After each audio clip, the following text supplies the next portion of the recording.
Муфтий Республики Крым объезжает все регионы Северного Кавказа. По плану в этот раз хаджи Эмирали Аблаев должен был посетить религиозные общины Ставропольского края и Дагестана. Но узнав, что Ингушетия всего несколько дней назад отпраздновала свой 25-летний юбилей, религиозный лидер Крыма просто не мог не приехать в наш регион.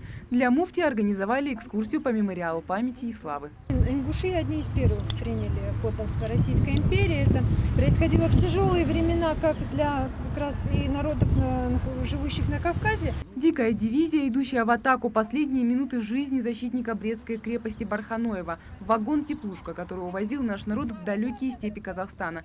Памятники и монументы мемориала не оставили равнодушными гостей. Особенно, конечно же, впечатлил делегацию вагон, в котором депортировали ингушей в 44-м. И 9 башен скреплены одной цепью истории и трагедии. Хаджи Эмирали Аблаев отметил, что восхищен силой ингушского народа и стойкостью, которая позволила нам, как и татарскому народу, вернуться на родину, вернуться и возродить свою республику. Те этапы, тот период, который пережил ингушский народ, начиная с 1944 года до наших дней, то действительно это были тяжелые, сложные времена, мы видим, но на данный момент ингушский народ вместе, едино переборол все эти сложности. И сейчас мы видим, что ваша республика развивается. Конечно же, это заслуга всего ингушского народа, дальнейших успехов в работе объединения народа, главе республики, духовным лидерам нации, которые приложили немало усилий для объединения и того прогресса, который на данный момент мы наблюдаем. Самое большое счастье на земле, когда Всевышний дарует человеку возможность служить во благо народа.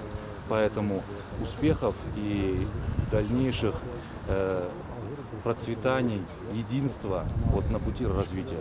А приехали гости по приглашению директора Центра развития духовной культуры НУР Магомедбашира Албагачиева, который считает, что такие визиты скрепляют дружбу не только внутри Уммы, но и способствуют плодотворному сотрудничеству двух регионов.